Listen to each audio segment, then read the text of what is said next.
Afternoon and welcome. Sorry for the sound. Everybody says that every time we have an event, right? First time out. This is the first of 6, so we're doing all 5 mayoral candidates, and then to wrap it up, we'll do the Southeast Council candidates, and we'll see what you think. So I'm going to turn it over to my friend Jack Marsh, that most of you have met. Jack's a former editor of the Argus Leader, founder of South Dakota News Watch, member of the South Dakota Hall of Fame, and my friend for 30 years. So one of those is really important. The rest of them probably aren't. So I'm going to let Jack drive from here on out. So welcome. Thank you, Greg. Welcome to all of you, whether you're here in person at the Village Cooperative or whether you're watching this live stream on Facebook. The plan is that after this is completed, this will be archived, and you can access the archived version of this discussion through the Facebook page of the Village Cooperative, and I believe it also will be available on YouTube. We have a wonderful opportunity as voters and citizens in the city of Sioux Falls, 5 candidates. And what we're trying to achieve with this series of conversations is to demonstrate the difference between the 5 candidates.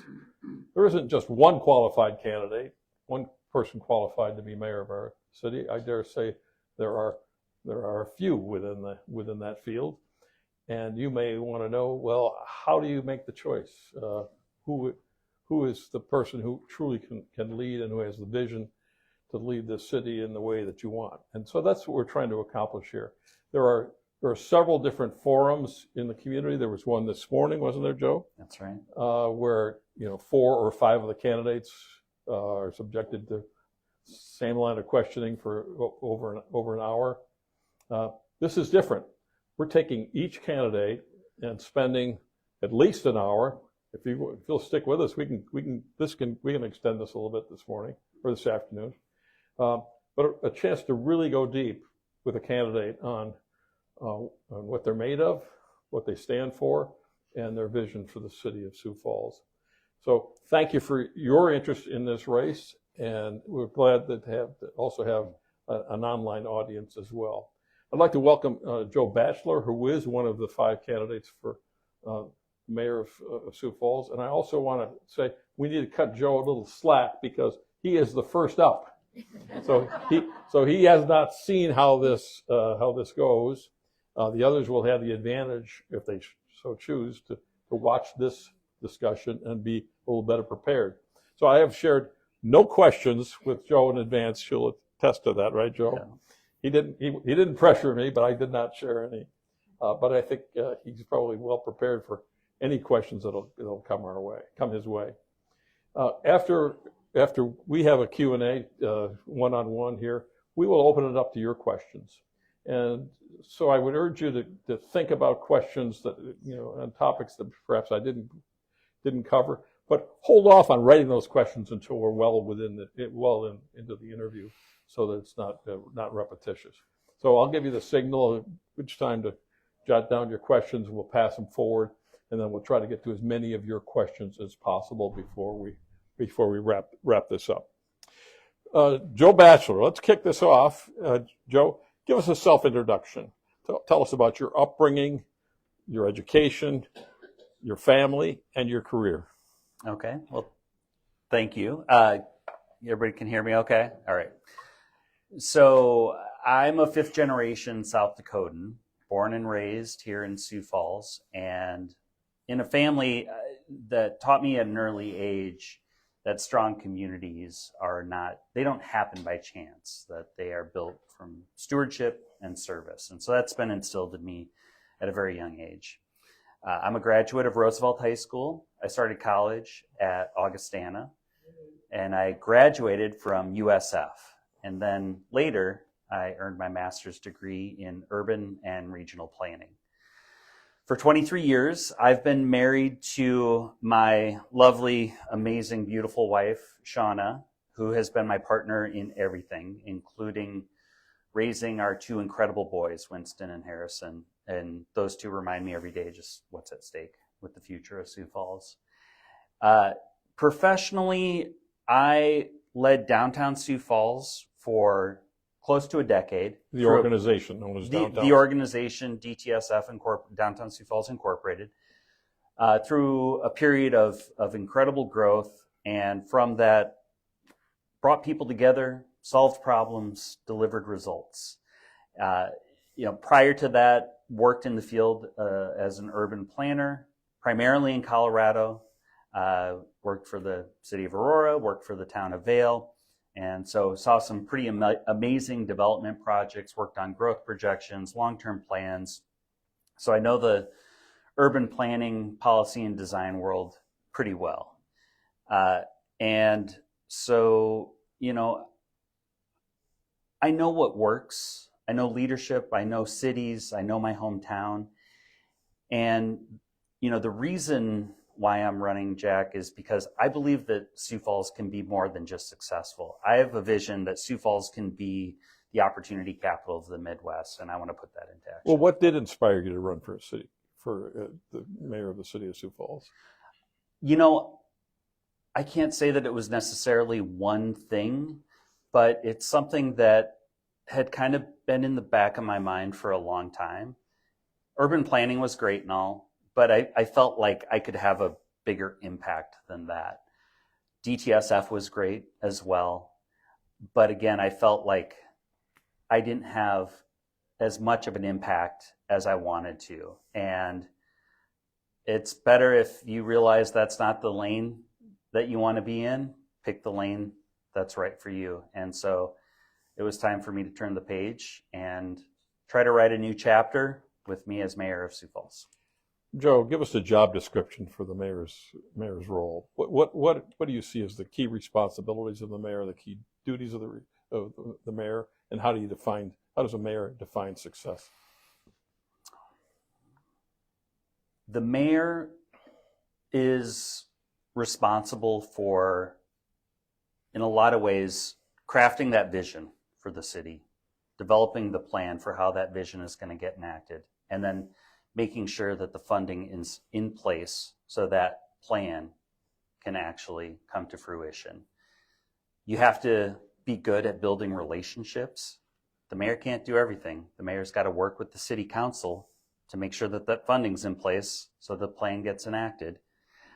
So that's key. I look at that almost like a executive director board kind of relationship in some ways. The mayor sets the culture for the various departments with the leadership team, and that filters down to mid-level managers and beyond. So that's really important, and we've seen how different mayors might impact the culture within City Hall. For me, I believe that it's all about serving the greater good and making sure that if it checks that box, that the leadership team can help find a way to yes and make that vision happen. Those are a lot of the main roles there, but also just being a bridge builder. We talked about regional growth earlier today, working with the mayors of the surrounding communities, working with the state legislators, being able to call the governor up to talk about issues that impact Sioux Falls. And sometimes, it's not necessarily something that's exactly in the purview of the mayor's office or City Hall, but somebody has to lead on it. And I think at times that provides the mayor the opportunity to just build some broader community support. Are there other qualifications or qualities that, whether it's you or anybody else, that would lead to success as a mayor? Personal qualities. I think character matters. I think character is critical. Mm-hmm. And, I think that people want to be able to trust that the person sitting in the mayor's office has integrity and is going to do the right thing when nobody's looking. And so that's a critical piece of it. Something that I bring to the table is that I see the big picture, but I have some technical expertise as well, so I can drill down to the details. And I think it's a little bit of a balance. Leadership sometimes is there's sort of a metaphor of the dance floor and the balcony. Sometimes you need to be on the balcony seeing what's happening to be able to direct, and sometimes you need to be on the dance floor and working with the people that are sort of in the trenches, if you will, to help move things forward and sort of get that sort of esprit de corps, if you will. Well, let's drill down on the character issue. You listed that first. You have to be of good character. You have to be a person of integrity in order to properly lead the city of Sioux Falls. And I want you take as long as you want to think on this, but I want to ask you about your own moral code, your core values. Do you have 6 to 10 guiding principles that you strive to uphold every single time? You just doodle on that for as long as you want. 6 to 10 guiding principles of Joe Batcheller. I would say the first one that comes to mind is respect or decency, I suppose. I think that that's important. I think that it's easy nowadays to disagree with one another, but we don't have to be disagreeable in how we do it. And I call it karma or whatever. I think that, by showing respect to others, I think it comes back to you, and it helps kind of make the world go round. That's a sort of a first position of operation. So respect, decency. Respect, decency, hard work is another one. There's a lot of nights at DTSF where I was still there. I was the only one in the office trying to get stuff done because I loved the work. But, I think here in South Dakota, we value hard work. We pride ourselves on our work ethic. That's another one that's important to me. When I led the team at DTSF, I also tried to be a good listener because I believe that you need to bring different viewpoints to the table before you can make a good decision about something. And if you don't, sometimes that can come back to bite you. When you do that, you are building buy-in with people, which can pay dividends in the long run to be able to see a project to fruition. People don't want to be a part of the landing if they're not part of the takeoff. So, any more on that list? Those are 4. 4, okay.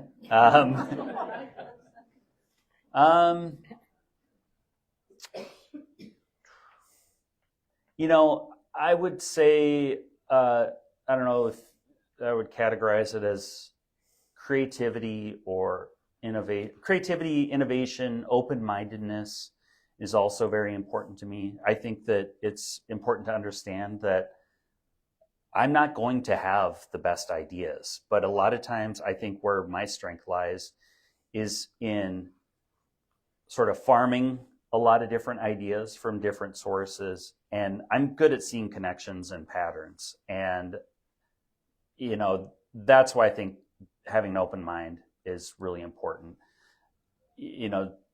And creativity or innovation, let's go with innovation.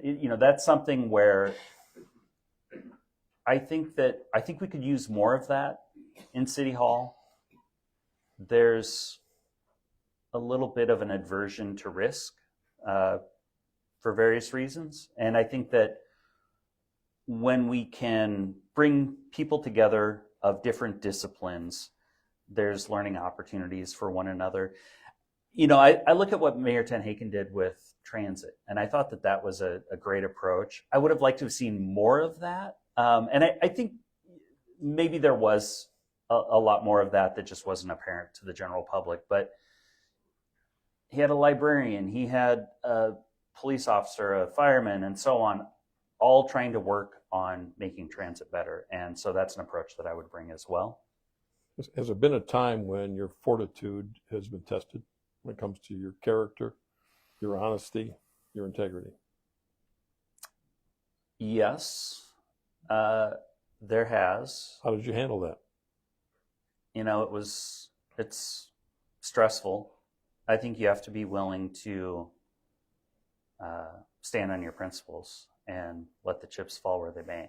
And there was a time when I was ready to move on from DTSF if there wasn't agreement on a certain issue, and thankfully it didn't come to that. But behind closed doors, I had some conversations with people on the executive committee that if they were going to dig their heels in, this wasn't going to work out. And thankfully things worked out. Joe, who has helped shape you? Who are your mentors? Who's had the greatest influence on you in your life? I've had a lot of really good teachers. My parents' have been very influential. My parents' friends have also been very influential as well.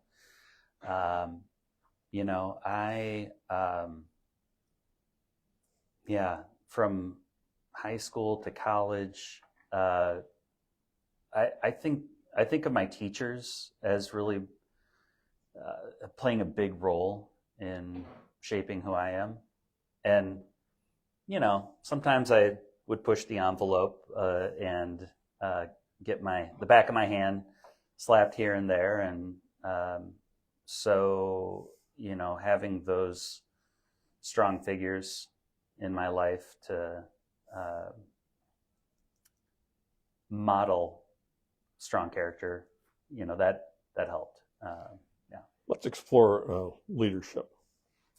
You cited that as among the those that's so important to a successful mayor, have those leadership qualities. Describe your own leadership philosophy and style, if you would, and how that will show up in practice if and when you're the mayor of Sioux Falls.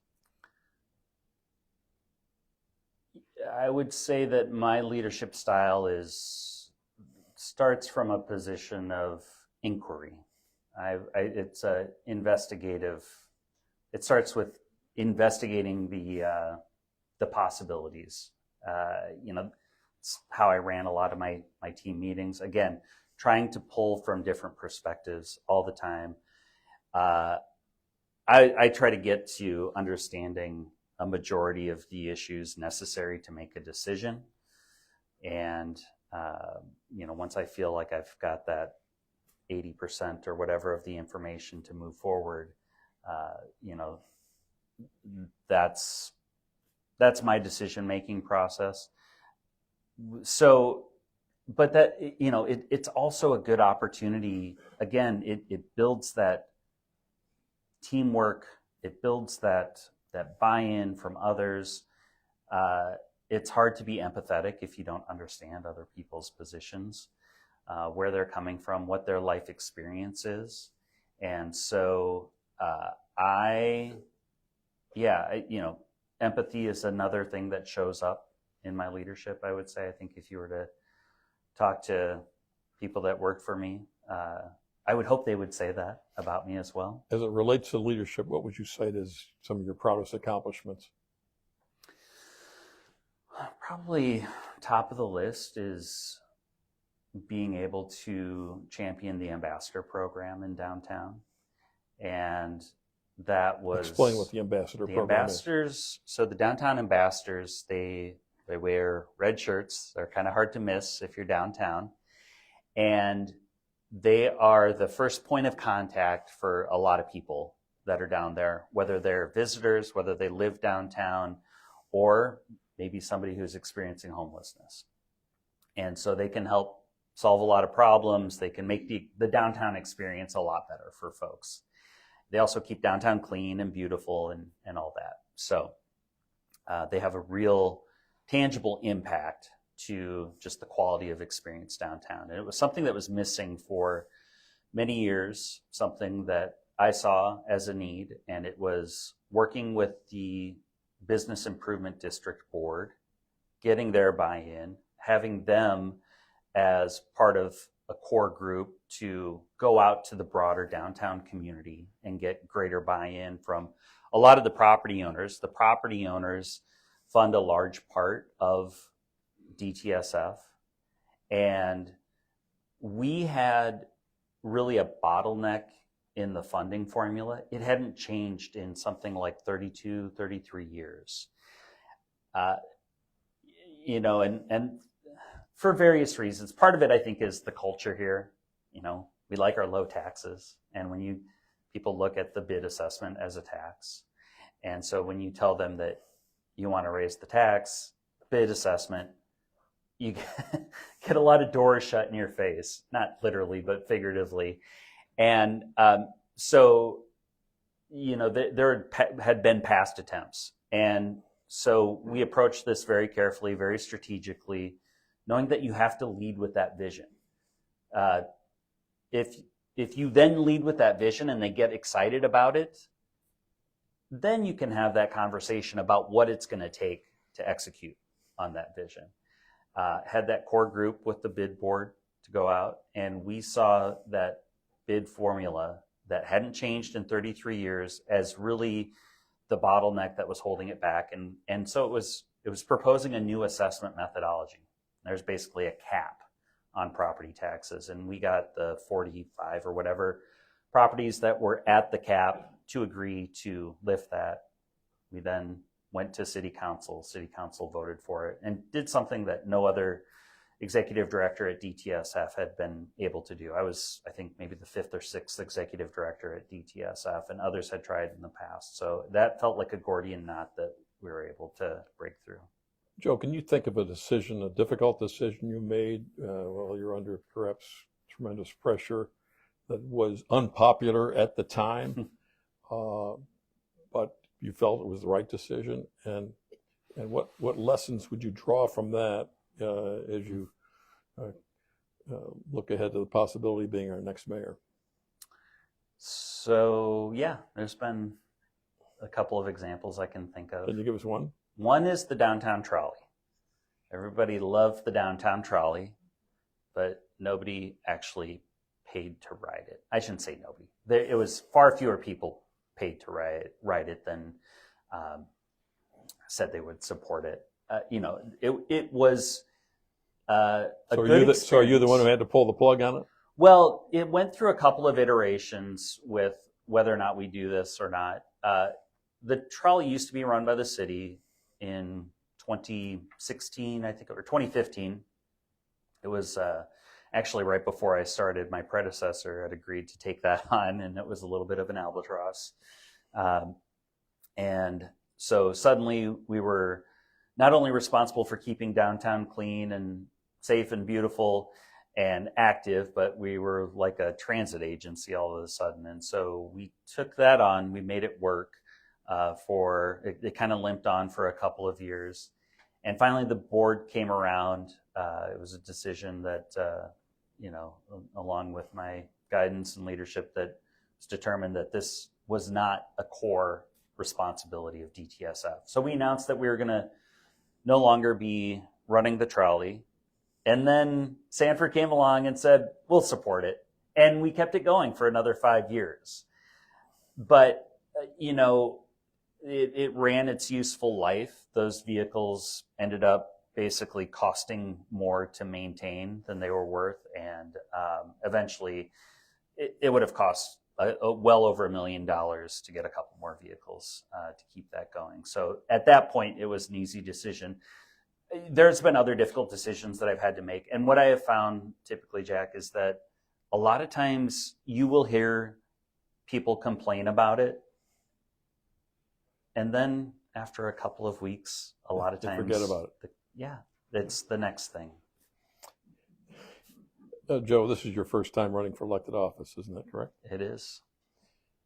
there's some role models in public service, people holding elected office, appointed office, some role models that would give us an indication of the kind of leadership and performance that you respect?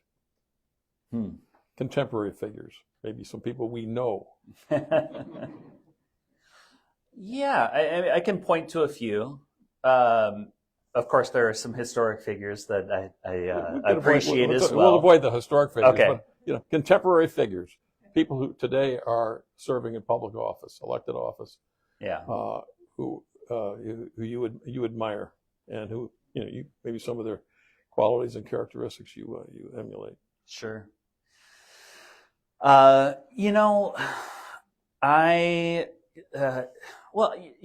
think there are some things to admire about Mayor Tenhaken. I think he's very popular. What do you admire about Paul Tenhaken?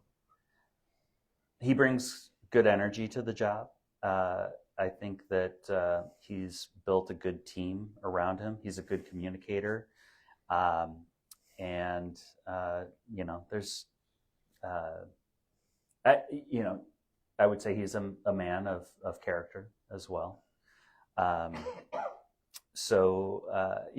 think there's a lot of things that people would hold up in admiration of Mayor Tenhaken. Would he be at the top of your list? I think he's a good example locally. I don't know, Jack, who would be at the top of my list, but I would say I'm drawn to folks that are good communicators and folks that stand on principle. So I would add to that list. I look at folks like Liz Cheney. She stood on principle. She lost her job because of it, but she stood up for what she believed was right, and I think that that's pretty admirable. I look at someone like Obama. I know that he's a polarizing figure, but he's a great communicator. Those are the kind of figures that I'm typically drawn to. You alluded to the team that Paul Tenhaken has put together.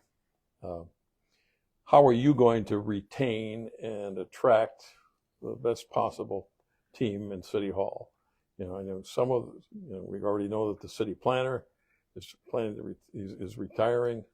Others are probably eligible for retirement. How are you going to retain and attract the very best to your administration?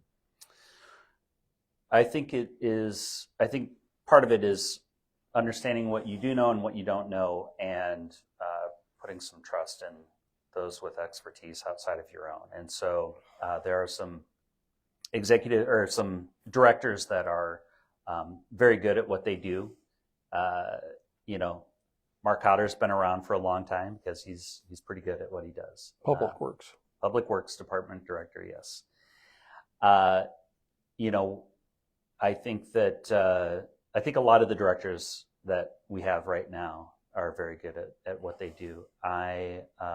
In order to attract the talent needed to backfill some of the vacancies that we will be experiencing, I do know a thing or two about planning, so I'll have some strong opinions there. But so Jeff Eckhoff is retiring shortly. Right?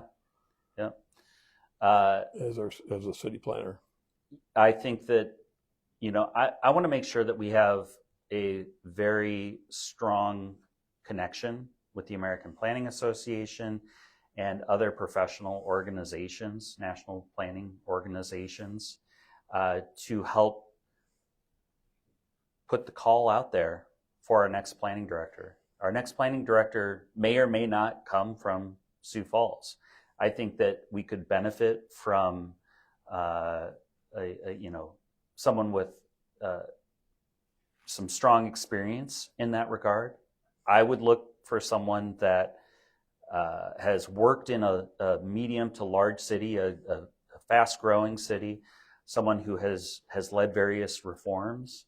Because I think there are some reforms that we do need to enact to champion housing and other issues in Sioux Falls.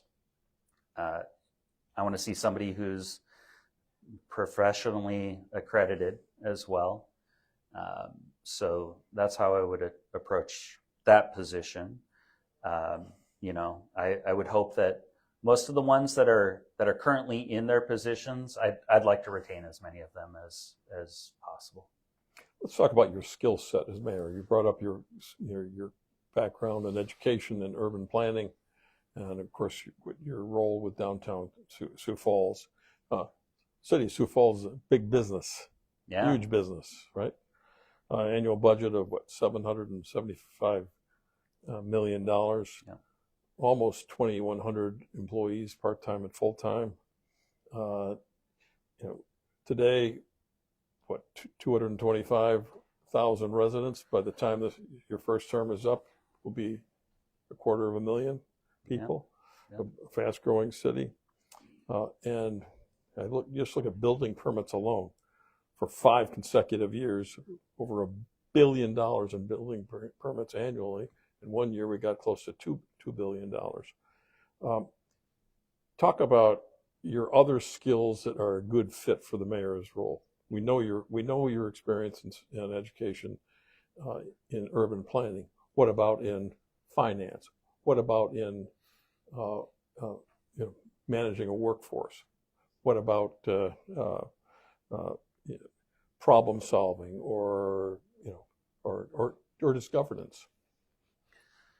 Well, yes, I've had to build budgets for DTSF for close to a decade, and we had to get pretty creative at times. It was a nonprofit, like many that are typically underfunded and under-resourced in terms of the team that you have. So I do know how to build creative budgets. Sometimes you need to make tough decisions with that. And I think it's understanding, like around finance, I feel pretty comfortable with that. I think that it's understanding, what are the drivers of the various expenses and the revenues, and making sure that you're creating a force multiplier effect with how your revenues with city, your revenues are fixed, but if you can grow in a way that is more productive and less of a burden on taxpayers, that's how you win when it comes to municipal government. Problem solving, I feel like we were problem solving every day at DTSF.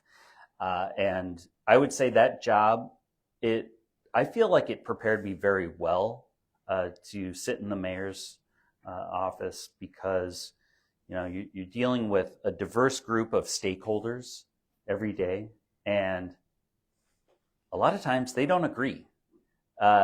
We had, the city as a stakeholder, residents as a stakeholder, business owners, property owners. They don't all have the same interests. So understanding how to balance that is really important.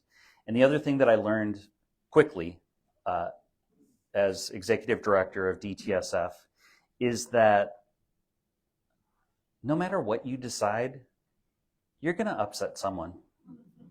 And so get comfortable with that. You have to be comfortable with that.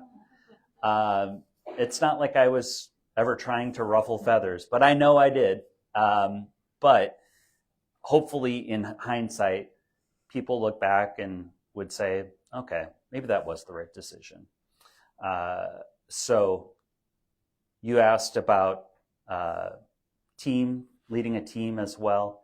I treated my team as if they were all department heads a lot of times. We definitely weren't always on equal footing, but they all had their own responsibilities. And, we used a system that was loosely based on Traction EOS, and it worked pretty well. And that's what the city uses for coordinating. What does EOS stand for? It stands for the Entrepreneurial Operating System. And a lot of times it's, it starts with the vision, and it's understanding what the issues are, what the opportunities are, understanding like what the big things are, rocks they call them, that will help move the organization forward. And, I say I loosely based our meetings on that and how we organized our work at DTSF. I think that'll serve me pretty well in this role, because the directors, that are there with the city already know that. So, I'm not looking to change the way we do things too much. I do want to change some of the things with how work gets done, but I feel like I'm pretty well prepared with some of those intangibles. So that's a good transition. Let's talk about vision and rocks. That's what you said. What is your overall vision for the city of Sioux Falls at the end of your first term, which would be 2030? Mm-hmm. What's this community going to look like? What's the culture going to be? What do you think you could accomplish over the next 4 years? Your overall vision. Then we can go deep on certain areas. 3 pillars of my campaign are affordability, safety, and smart growth. And we need to make sure that working families can afford to live here, that they have opportunity, that Sioux Falls is safe in every neighborhood, and that we are growing in a way that is predictable, orderly, that works for everyone. And I think that there's some tremendous opportunities coming up. Smithfield being one. I mean, that's something that is quite exciting.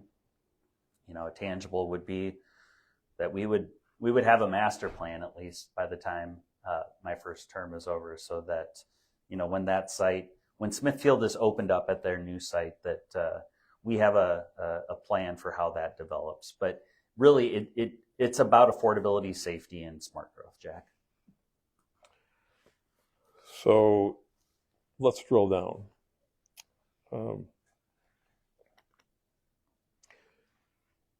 Where do you begin?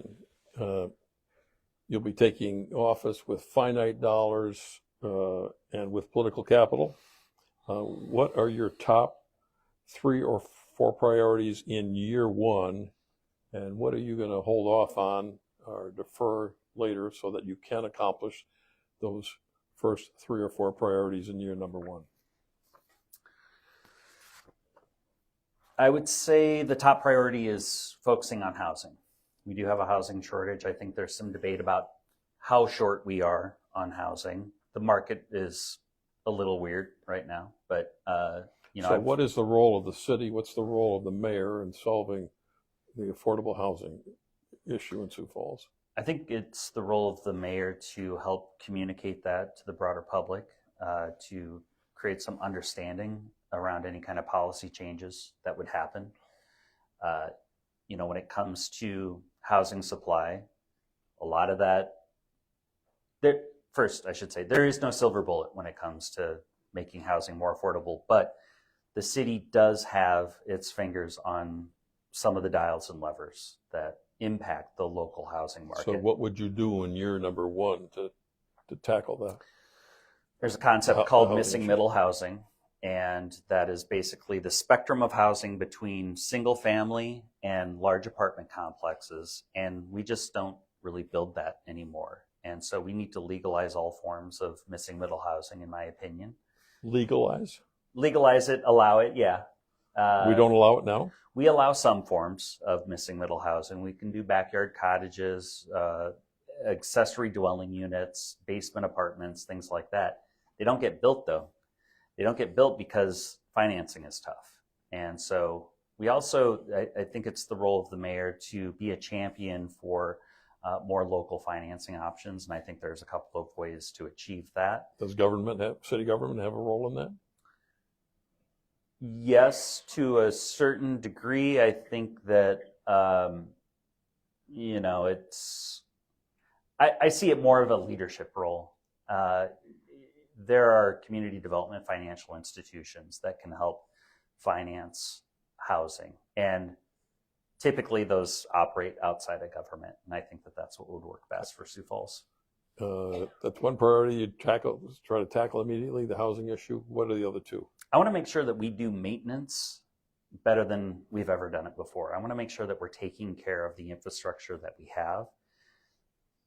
The number 1 cost driver of running a city, it's not how tall it grows, it's how wide it grows. More streets to plow, potholes to fill, streets for police to patrol, libraries and parks to build, and all that.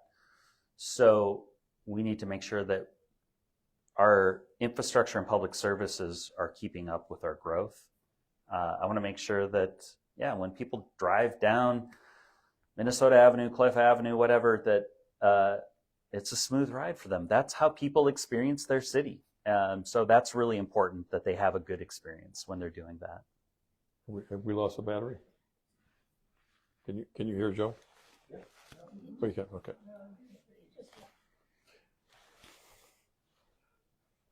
Well, let's talk about infrastructure and public works.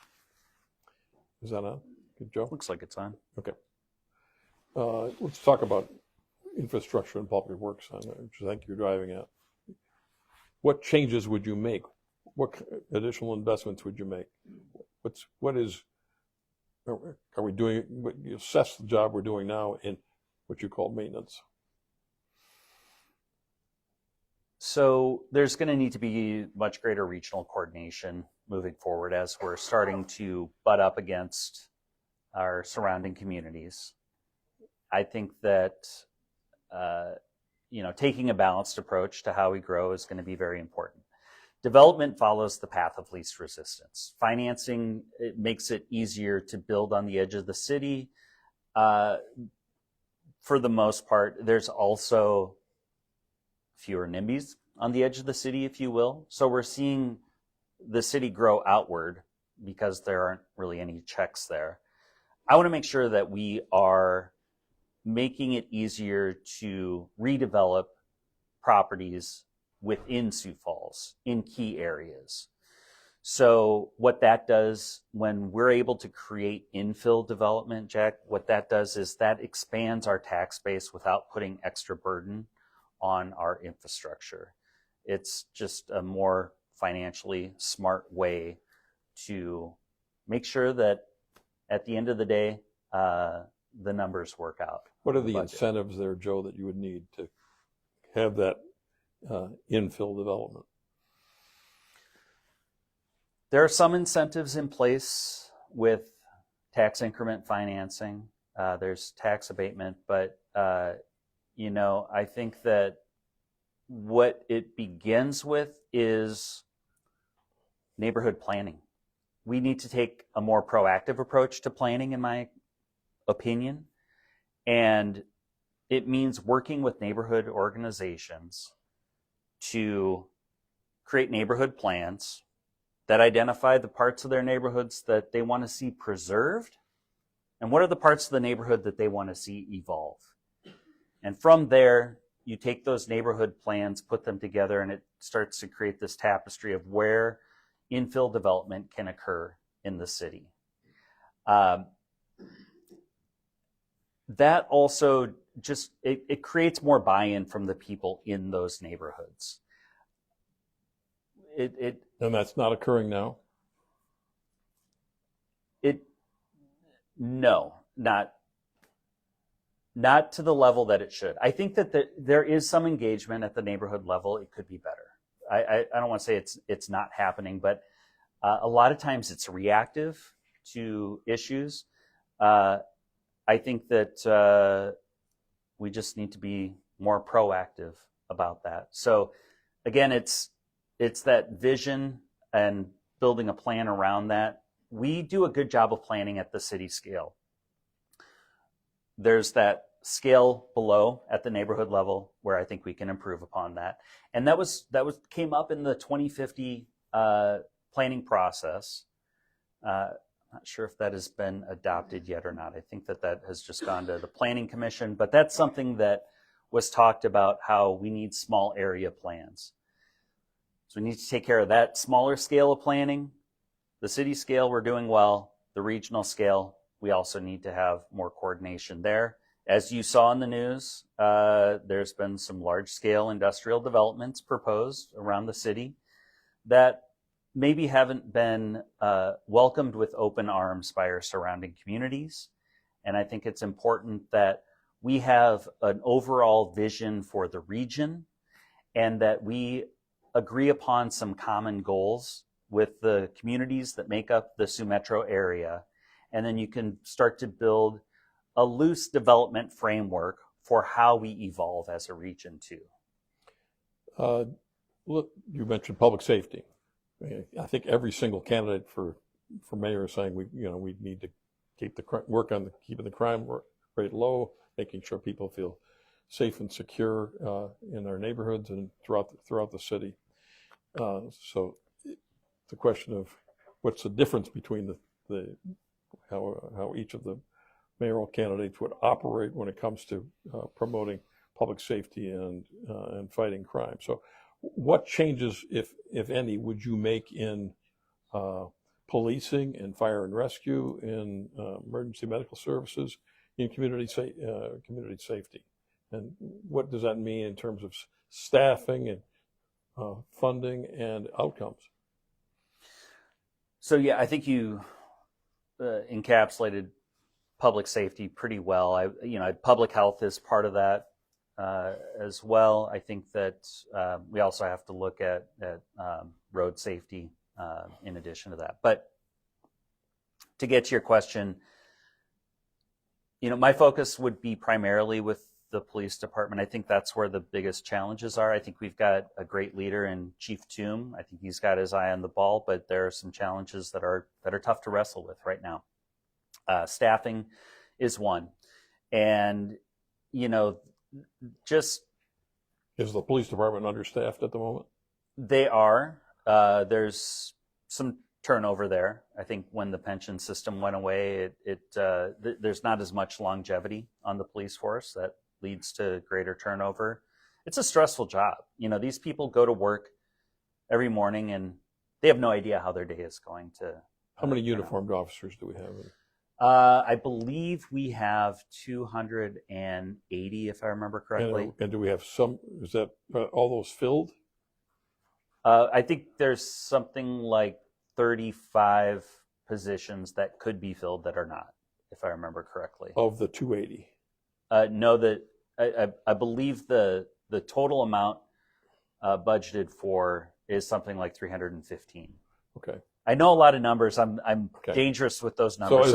So as mayor, what are you going to do about police staffing? Maybe that's the better What question. I'm going to do about police staffing is I'm going to make sure that we hire more supporting staff so that the police officers that we do have are able to focus on the core duties of their jobs. What that supporting staff looks like is more community health workers that are specialized in mental health crises, dealing with those, so that it's not all on a police officer to deal with a situation that they're not specifically trained for. So that's one area. Community resource officers are like police officers, don't necessarily have all the same training, but more public-facing officers in the police force that we can use to address issues that are less pressing that the police force deals with. Code enforcement officers might be another one. Now, typically code enforcement officers in other cities are looking at a broad spectrum of things, from building code violations to health code violations. But I look at downtown, and you could walk down the street and find a code violation there, but being able to have that presence on the street is one reason why that's important. It's just good PR for the police force. So am I hearing correctly that you would want to fill those 35 allocated positions in the uniform ranks, as well as have other support positions that you would fund and fill in city government? I appreciate the question. I think that it's we may not be able to fill the 35, and I see that as a temporary bridge more than anything, Jack. Okay. Let's tackle the whole growth and economic development issue. A lot on the horizon here. Okay, the Smithfield move and building the new facility up in the industrial park. That then opens up 130 acres for the Sanford district and potential development. The Riverline district's been discussed, 9 acres plus the viaduct. Other downtown projects, maybe even the completion of the central ramp at some point.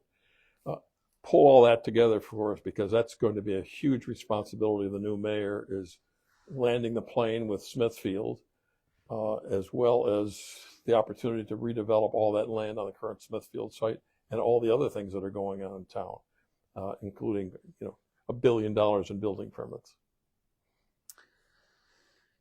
A lot of great opportunities.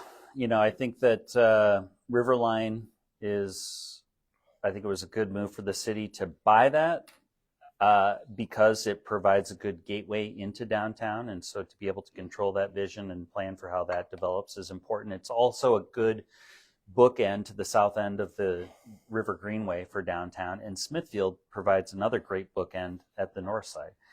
Smithfield, 130 acres. It's going to take a long time for that to develop out. We saw with the Steel District, that was, I don't know, something like 9 acres, 10 acres. And it took, I think, 8 years, if I remember correctly. And there's still more phases to come. So it's going to take a long time. With that, I think that there's an opportunity to provide some quality engagement with the community. I don't know if you recall from the National Community Survey, engagement was one of those things that the city was rated low on. I think Smithfield is a great opportunity to reset the table with that. We went through, as a community, a design charrette process with the downtown rail yard redevelopment that kicked off, 10 years ago. And by and large, what has been developed according to that vision. The design charrette process is something that I would want to use. That's a little nerdy, I know, but it's something that I would want to use with Smithfield too. We have to look at what are the outcomes that we want to drive. More housing, more jobs, quality jobs. It's an opportunity to grow our economy with potentially, bioscience companies, cybersecurity. I think that we have to look at that as sort of an upscaling of jobs. It is going to be like another downtown. I see it as an opportunity for a mixed-use development to really try to execute on those outcomes that we need to see as a community to really make Sioux Falls the opportunity capital of the Midwest. And then you mentioned the viaducts, you mentioned the downtown parking ramp. I think that I think there's a lesson to be learned with the parking ramp, and that is that maybe we need to think differently about public-private partnerships. Another thing I want to give kudos to Mayor Tenhaken on is really being able to champion the public-private partnership aspect of development in this city. I think that that's been a good thing, and I think that is really how development will need to get done, but I think we might need to think about it a little bit differently.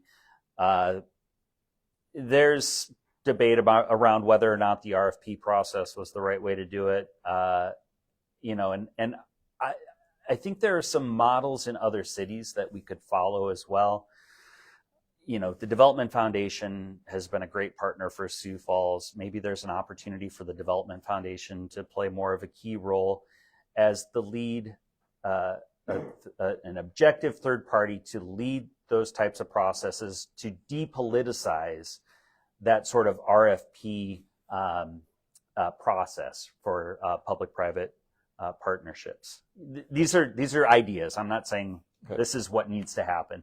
You mentioned the viaducts too. I want to go back, and I think that we need to really think hard about that. And again, it's the engagement process, and we need to have a really good engagement process to build that trust. If you have questions that you would like to pose, I invite you to write them down on a card, and then we will raise your hand and we'll collect the cards.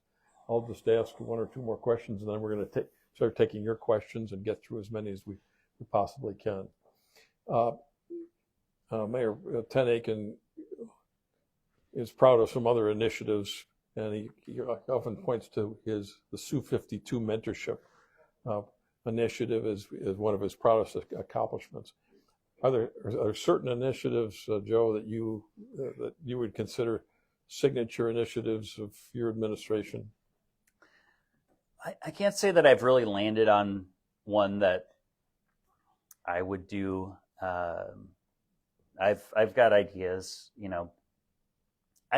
When I was a kid, I rode my bike to school. Kids don't ride their bikes to school, and for various reasons. And I could see that being an initiative. Walkability is something that's important to me because it provides an ROI. Good, it's good for economic development. And so, I look at what Mayor Tenhaken did with the 100 Days of Fitness, and I'd want to continue that on. I'd probably put my own spin on it, something with kids biking, walking, things like that. So Until I get some other questions, I'll keep firing away here. But how would you assess the relationship between Sioux Falls and the rest of the state? Between Sioux Falls and, I'll say, the more rural areas, our relationship with the state legislature, with the governor, although we're going to probably have a change there. How are you going to handle that relationship? How do you assess that relationship with the state, and how are you going to handle that? Yeah, great question. I think that I would assess it as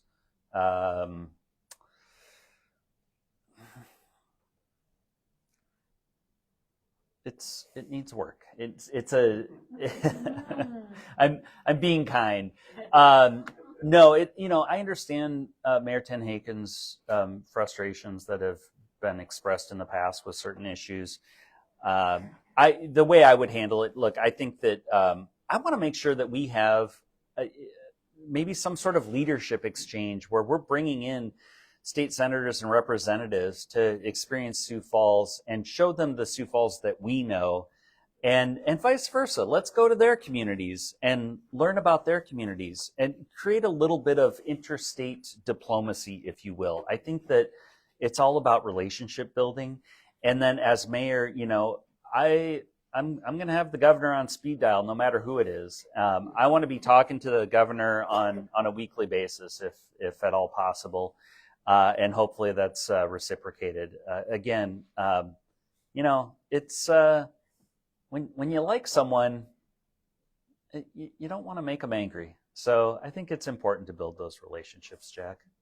Okay, we'll start taking some questions now from the audience here at the Village Cooperative. The operating budget for Sioux Falls is $775 million. If necessary, where would you target a 5% budget reduction, or $37 million reduction, I assume, in case of some kind of crisis arising? So if push came to shove and you needed to make a drastic reduction in the Sioux Falls budget, now $775 million, where are you going to find a 5% reduction, Joe? Well, I think that the department heads understand the budgets for their departments best. And what I would want to do is I would challenge each department head to cut their budget 10% and see what comes back. And then from there, you can see what's essential, what's not. And we're not going to cut it 10%, but you can figure out where the wiggle room is that way. So I would want it to be a team effort. I don't think there's necessarily any one thing, any one program or service that I would want to target necessarily. I'd want to hear from the directors where they think that needs to come from. Do you think there's any fat in the city budget today? Oh, I'm sure there probably is. I can only surmise where that would be, but I'd have to get into the job to really understand that better. Next question really is related to the relationship of Sioux Falls with the rest of the state and even our neighboring towns. While our focus is and will be on Sioux Falls, do you plan to include other communities, Rapid City, Aberdeen, our adjacent towns, to encourage as a group and to influence state lawmakers? Absolutely. Yeah. I mean, I think that we need to create a block in Pierre to get stuff done. And, whether it's affects Phillips Avenue or Main Street in, pick a small town in South Dakota, we all have a lot of the same cares and concerns. And so, yes, absolutely. How do you view the role of the mayor with the city council and how they work together. So I guess what's your assessment of the current relationship? And, you know, there's obviously going to be turnover now. There'll be new council members and there'll be a new mayor. So how are you going to perform as not only as the mayor, but also the person presiding at council meetings? Well, I think it's having those regular meetings with city councilors on a one-on-one basis, again, building relationships. But, you know, the city council controls a lot with policy and with finances. So it's important to be on that same page. Again, like I said before, it's sort of like an executive director of a nonprofit working with their board. And I do have some experience in that regard. So I would approach it that way. Yeah, again, just regular communications, relationship building. What is your opinion on large-scale data centers that may be built on the edge of the city? My opinion is that there is a right way and a wrong way to do it. I am concerned about what the energy usage would be. I'm concerned about what the water consumption would be. If we don't have water, we cannot grow as a city. And so that's really important to get a good understanding of how that works. I think that we need to, again, work with our regional communities and really identify what some of those common goals are that we want to craft a regional vision around, and what sort of development framework needs to support that. And then we can start to identify where the next foundation park can go in the region that might be appropriate for a hyperscale data center. And with that, you know, I think that there needs to be some zoning changes. I think that a standalone zoning district for data centers might be necessary, and there may need to be extra scrutiny on top of that, in addition to the regular review criteria for a rezoning. What is the opportunity? I'll rephrase this. What does the opportunity capital of the Midwest mean? You use the expression opportunity capital of the Midwest. Yeah, well, I kind of latched onto that because I don't know if you remember, maybe it was a month ago, there was a gentleman, a demographer, that spoke at Rotary, and he has a really interesting podcast. I'm drawing a blank on his name right now. Forgive me, but there's a website that he put together called the Geography of Prosperity. And when you look at Sioux Falls compared to other Midwestern cities, we're kind of middle of the pack in some categories. You know, I'm drawing a blank on all of the categories, but, you know, really, I guess what it means to me is that we have a diverse, resilient economy here. It's evolved to a good degree up to this point, but we need to keep pushing the envelope, what that looks like. You know, one of the things in my experience as an urban planner and in grad school doing research is that communities that invest in research are typically, they do better compared to communities that don't have a strong research capacity. They're generating intellectual property there. I'm talking about places like the Research Triangle in North Carolina, like Cambridge, Massachusetts, Silicon Valley. They made those investments decades ago, and they are reaping the benefits of it now. We're not going to be a Silicon Valley necessarily, but let's be the best version of Sioux Falls that we can be. And so, opportunity capital, it means that you can come here as a first American, you can come here as someone who is a tech entrepreneur, and you can be successful here in Sioux Falls. That's what that means to me. Perhaps related to that question, here's another. What do you think should be the top 5 to 7 industries in Sioux Falls? Top 5 to 7, well, already at the top, we have healthcare, finance, and ag. To bolster that, I want to see us invest more in cybersecurity, and we've got a great partner with DSU in that. I want to see us... Dakota State University. Sorry, yeah. Yep. And then also biosciences. There's some great opportunity in championing some the bioscience sector. we are at a really unique position in the United States at the crossroads of two main interstates. So distribution and logistics is another field that we need to push the envelope on. And then advanced manufacturing is the last one that I would put on that list. And again, we got a great partner with Southeast Technical College that can help create that workforce pipeline for advanced manufacturing. You mentioned one of your three pillars was smart growth.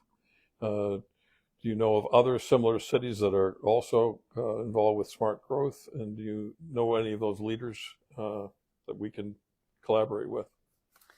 Smart growth developed in Montgomery County, Maryland. I think it was back in the 1980s when it really first took hold. And there are 5 principles of it. You know, it's having connected communities, taking a balanced approach, access to nature, things like that. There are a lot of communities have adopted smart growth policies since then. And really what they're trying to, what a smart growth community does is they try to channel growth in a healthy way that builds vibrant, safe, healthy neighborhoods, access to nature. A lot of times it's having quality mobility options. It's having, pockets of mixed use development. We've got some great opportunities for that in Sioux Falls. And as far as, the leaders in that field, yes, there's good examples. Go to any American Planning Association conference and you'll find a lot of people that are practicing the principles of smart growth. Next question regards the building of the new state prison here, which means that we're still going to have a heavy concentration of parolees released into our community. What are the ramifications of that, and how do we ease the reentry process? Well, I think we do need some more programs around enabling formerly incarcerated to successfully re-enter society. And I met with the Sioux Falls Police Labor Council last week, 2 weeks ago. Things are becoming a blur. But, one of the things that they talked about is just that there's some reform that might be needed in the justice system. They gave some examples where there are people being arrested, being sentenced to maybe 20 years. They get that knocked down to 10 years, and they're eligible for parole in 2 years. And, people that go in and for some serious crimes and are basically given a slap on the wrist. I do need to do some more investigating into that. I don't know what can be done necessarily to reform that, but if it is an issue, we need to elevate that. It needs to be addressed. That goes beyond just the boundaries of Sioux Falls. But, I want to make sure that, we're pushing hard to get those reentry programs. We've got a recidivism rate, something like 68, 69%, I believe it is. And we're having, I think it's about 800 formerly incarcerated individuals being released every year. So that's 500 people that are going to end up back in jail every year. I mean, we got to stop the revolving door. And I think there are multiple ways in which you can address that along the way. One is, let's make sure that we're focusing on making sure that kids are getting the education that they need and that they have good role models in their life. That's one approach. Getting third grade reading levels up, reduce crime later in life, but also on the back end, again, those rehabilitation programs are going to be critical. Joe, between my questions and the questions from the audience here at the Village Co-op, are there some areas that we did not get into that you think it's important for you to be on the record about? Did we miss anything here? I feel like we covered a lot. I don't know. I just would say that, again, my combination of executive leadership and technical expertise make me uniquely positioned to be, I think, the most qualified candidate to be the next mayor. Paul Tenek, reflecting, I think more with the COVID crisis, said that at times being the mayor was emotionally exhausting. He was exhausted. And we all know that, the tremendous pressure there was, or tension, I should say, between Mayor Tenake and Governor Noem when we were trying to figure out how much do we lock down this community. Joe, my question is, in the face of criticism and negativity and pressure, how are you going to stay healthy and fit and whole and grounded and energized and focused and enthusiastic? Because it's a grind. It can be a real grind. Yeah. So, Joe, how are you going to rise to that challenge over the next 4 years? Yeah, that's a great question. Well, I've gotten a little taste of it running DTSF. It's a little bit of a some of the people in my life refer to me as the little mayor. Because you're dealing with different stakeholders, again, different constituents. You can't please everyone all the time, that's for sure. So I think going in with that mindset of understanding that is critical. I think that you can't be a people pleaser in this business. I know a lot of people want to be. There are times when that's kind of my default mode, but I find rejuvenation in spending time with my family, really. That's probably like the biggest source for me.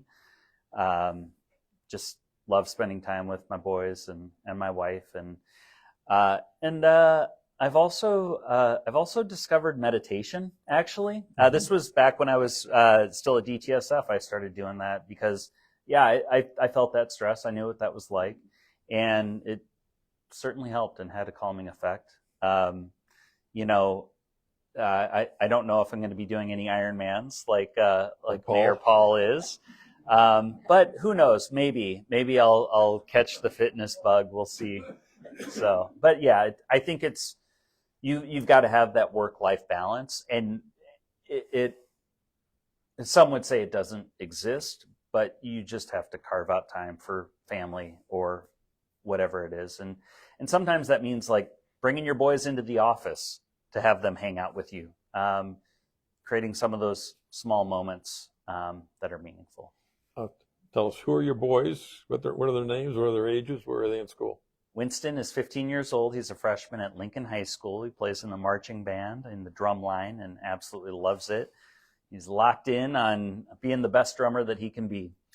And then my youngest is Harrison. We call him Harry. Harry Batcheller's a family name. So he is 12 years old, plays soccer, and 7th grade at Edison. And they're both just hilarious, just curious, and the things they come up with sometimes just gives me so much joy. This is your second interview of the day. There was a forum this morning, correct? That's Put right. on by the Sioux Falls Area Chamber of Commerce. 4 of the 5 candidates on a panel for an hour. Yeah. And a reporter writing about it, I read the story before I came over here, said there wasn't much daylight between the candidates, meaning that there were similar positions. Joe, to close us out here, what's your case for why you should be the next mayor, and what distinguishes you from the other candidates? Most of them pretty qualified. Yeah. What makes you the right choice to lead this city for the next 4 years? Again, I'm the right choice because I have the most relevant executive experience leading downtown Sioux Falls. It's like running a small city at times. And also, again, my expertise in urban planning. As we're scaling up as a city, look, if you look back to 2023, we saw growth was at, I think it was 3.7%, our highest rate. Population growth, yeah. And as a result, we saw spikes in housing prices. We saw spikes in crime. We saw spikes in people experiencing homelessness. So if we don't manage the growth right, that's the crystal ball. And I don't think anybody in Sioux Falls wants to deal with those issues. We have to be smart about how we grow. I know the policy landscape very well when it comes to growth and planning. And man, if we don't get the hire for the next planning director right, it's going to be a challenge. It's going to be a challenge. And I bring that experience, that vision, that knowledge to get it right. That's why I think that I'm the right candidate for the job. Running for public office is very difficult. And then once you're elected, then it gets even harder because you have to serve. We're so fortunate in this community that we still have good and decent and honorable people seeking public office. I want to thank you for your dedication to public service, Joe, as well as your fellow candidates. Thank you so much for joining us today, and hope you all found value in this. And again, those of you who are watching online, just let everybody know that this will be archived and available on the Facebook page of the Village Cooperative, and I believe there'll also be a link to YouTube. So with that, we stand adjourned. Thank you.